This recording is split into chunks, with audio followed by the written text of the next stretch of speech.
Hey, what's up guys? Justin with Tier 1 Tactical. Before I get started, I want to go ahead and apologize for the background noise. A buddy of mine is reprofiling one of his fixed blades, so you're probably going to hear that going off for most of the video. Anyway, every now and again, I like to review what some would consider a budget folding knife. Well, this one fits into that category here. You can find this blade right here on Amazon for under $30, like $29.95 or something like that. But this one here is special. I gotta admit, I bought the black one about 2 years ago and I put it through hell, and I still have that blade to this day.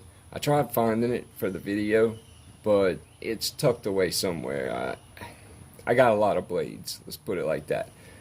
So I wasn't able to find it for this video. Maybe I can find it again later on and do an update or something. But anyway, this here is the RUIKE P801-SF. The blade is a sandwich steel of 420 and 14C 28N with a Rockwell of 58 to 60. The overall length on this guy is 7.87. The blade length is 3.46. The thickness is 0.12. And the handle length is 4.49. Now, as you can see, this one here is a drop point. It has the satin stainless steel handle. I was going to say scales, but this is pretty much a handle. There's no liners, and it's basically what holds the knife together, so that's a handle. In my book, anyway. Others might say differently. But anyway, it's got a deep carry pocket clip, which pocket clip on this guy is awesome. I mean, you can't go wrong with this. I mean, it's nice and thick, very strong, but not overly tight. You know, you can still slide it on or in your pocket wherever you carry it quite easily. It is a frame lock. The process in which they make this blade is pretty advanced for something you'd see on a $30 knife. I gotta admit, I've been very impressed with this blade. I purchased the black one about 2 years ago, again, and it took everything I threw at it. And I guarantee you it will still pop hairs today. It is literally still shaving sharp. And honestly, I don't see this one being any different. I just picked this one up probably about 2 weeks ago, something like that, and kind of had a little time to get familiar with it. But the black one, honestly, it just doesn't look like this. The black one's more, I don't know, kind of dull, I guess you could say. But this guy here, he's gorgeous. I gotta admit. Action on it is extremely, extremely smooth. I can't get over some of these budget blades these days, you know. I'm a knife lover, I'm a collector. You know, even if something costs $10 and it's cool, I'm gonna buy it.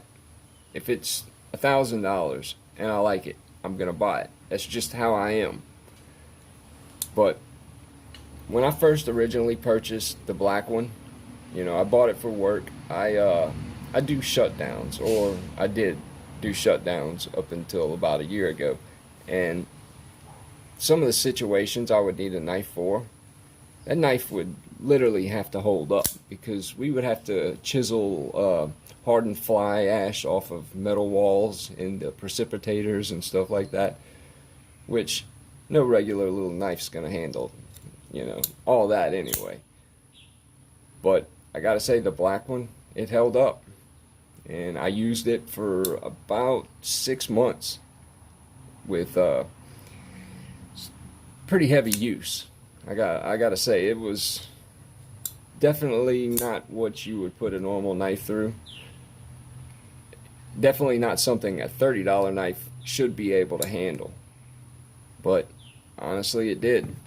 And once I seen this, I think it was probably about 2 weeks ago, 2 or 3 weeks ago, I seen somebody else have the satin version, and I was like, oh man, I honestly forgot about that knife.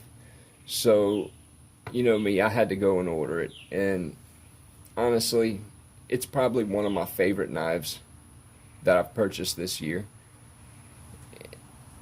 And that's saying a lot, because I spend a lot of money on blades, more than some people make in a week. That is what I spend on blades, no joke. And sometimes I'll find one that it's just a real gem. This is that knife. For $30, you just can't beat it. But size comparison, go with the Rat one, which everybody knows and familiar with. A little shorter than it. Say the Hogue Deca, which is a little closer to its size.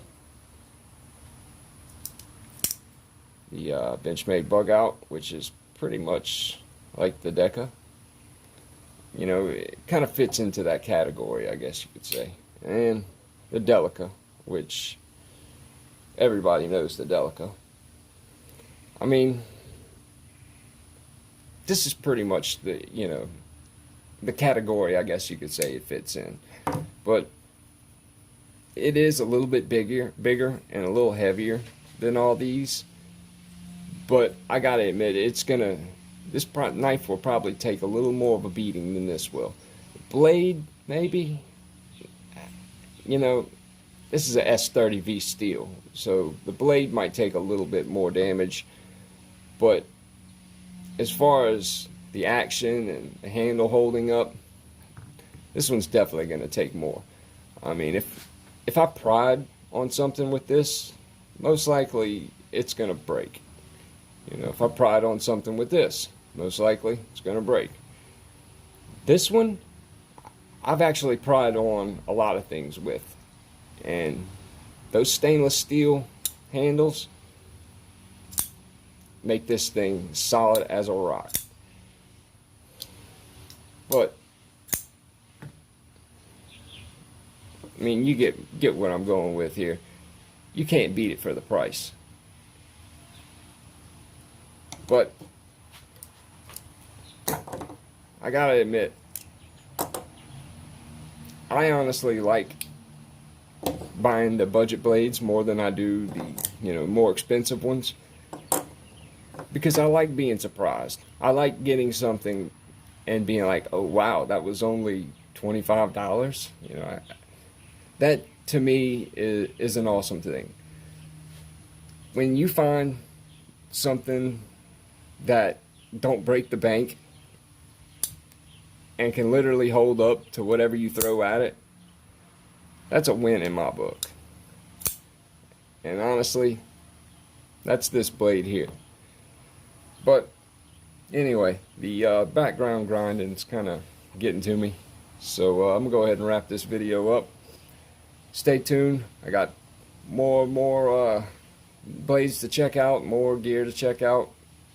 As always, stay safe out there. See you on the next one.